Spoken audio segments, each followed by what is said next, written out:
Here we are in Vincenzo's kitchen again, another sunny morning, but brr, it's cold out there. Yes, it is. Fortunately, we're going to warm up a little bit, and sometime during this next week coming up, we're even supposed to be in the 50s, so I'm happy about that. Only got about 45 days till spring gets here, so.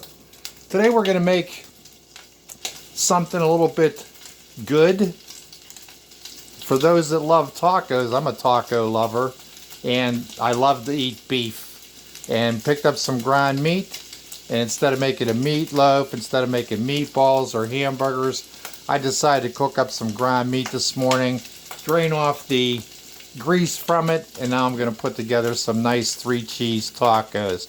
And I'm going to show you a little trick about how to add that sour cream on there. So here we go. Alright, you can hear the sizzle. The ground meat's already done. To keep this gluten-free, I'm not using a package for my taco seasoning. What I'm going to do is I'm going to actually add some of my homemade salsa, which has all the good ingredients right in there.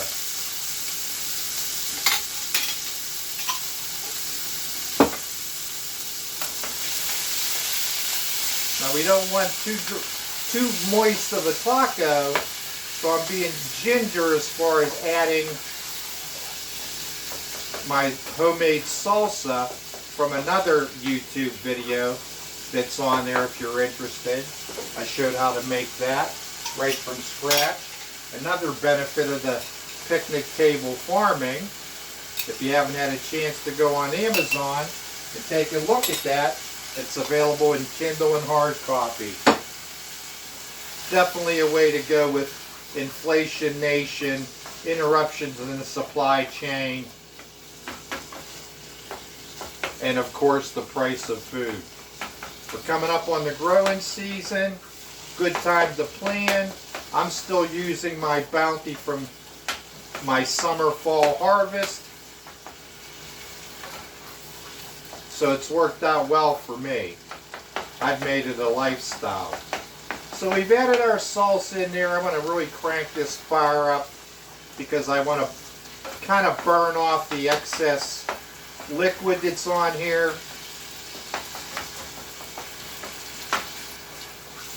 But I still want to get that full flavor. I'm going to add a little bit more chili powder to this. Not a lot, but enough for taste. A little bit of smoked paprika. You want to give it a little bit of zip. And for those that like a spicy taco, as I do, you take a little bit of those crushed red peppers, pop them in there, add a little warmth to this.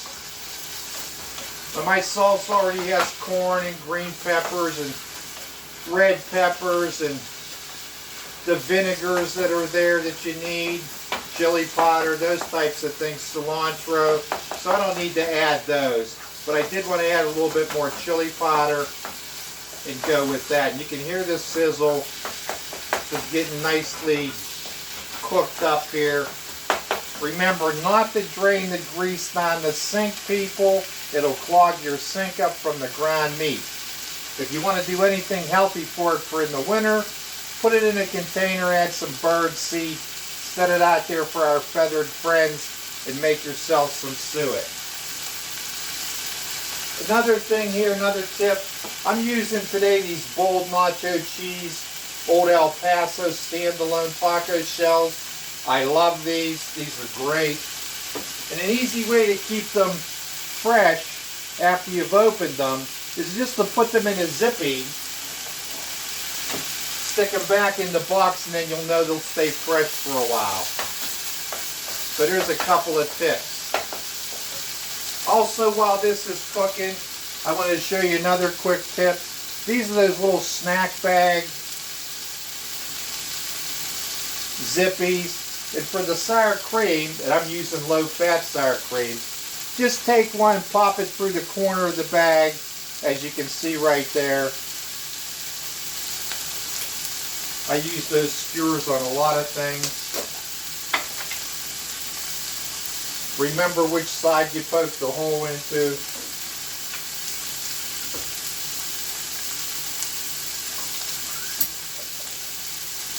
Take your sour cream. That's probably too much. Let me cut that in half. Plop it in the Ziploc bag. Try not to get it all over the seal on it, because then you'll get it all over your hands. And have that go down to the bottom of the bag.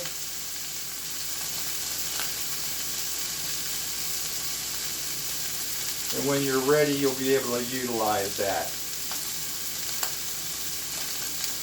I can smell my taco meat is done here. Well, we're going to take some pepper jack, now that it's been softened, and we're going to lay that right into the taco shell. And that's going to prevent the excess juices. If you can get it in there without cracking it, which I did, because I let it come up to room temp. Remember to take your little paper slices off of there. You don't want to really eat those. And now we've prepared our taco shells. So we're going to take our meat in there first. Oops, forgot. In order to help the taco meat from falling apart and crumbling and falling out everywhere, a good idea is just to throw your cheese right in the pan. I'm going to add some nice sharp cheddar cheese into this. And I'm also going to add a little bit of mozzarella. That'll help it all stick together for when I put it in the taco shell. And we'll just stir that up. It's hot enough it'll just melt it together. Got a great consistency here. And what we're going to do is bring our taco right over top of the pan and just take our nice cheesy mixture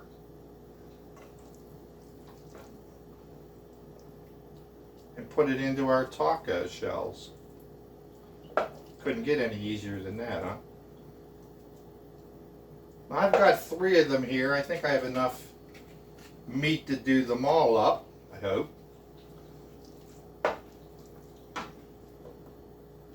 People think tacos are messy, but they don't have to be. Especially if you do it this way. And you can already see that melted mozzarella holding the meat there together.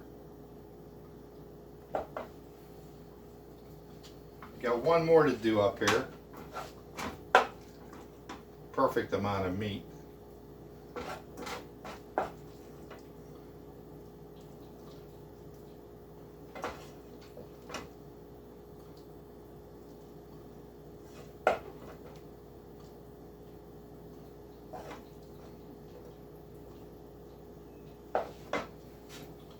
Since I have the tomatoes and the salsa mixed in with the meat, I'm not going to add any diced tomatoes to this. But what I am going to add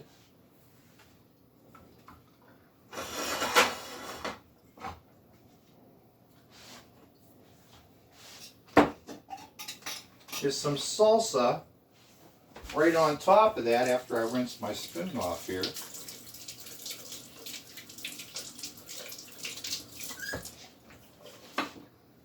Give them a nice stir.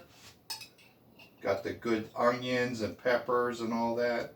I'm going to add that one little bit on top of the meat that's right in the shell.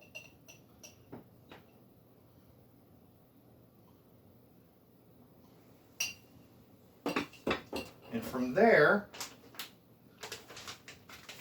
I'm going to try to gingerly get some more nacho cheese in there. Good deal.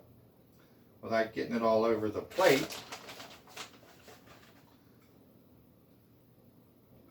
Remember that we already have cheese in the shell, cheese in the meat, and now we're going to hit the tops with some sharp cheddar.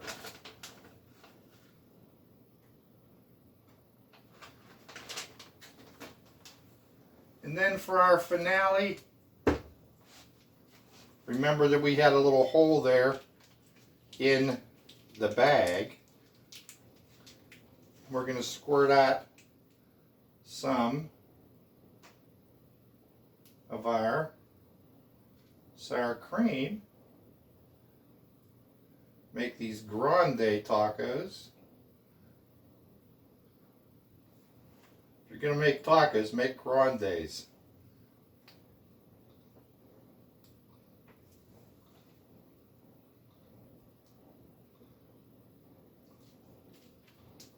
One spoonful there was definitely enough to do that. Working out real well. Get that spider look. And there you have it.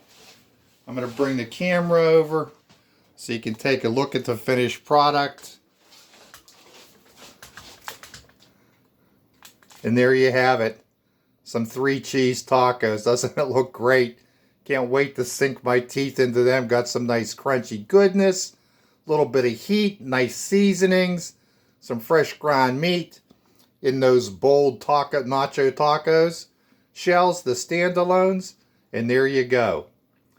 Alright, this is another recipe. Vincenzo's Kitchen, where something good's always cooking. Remember to be kind to one another and help your neighbor if you can. Alright, we'll see ya.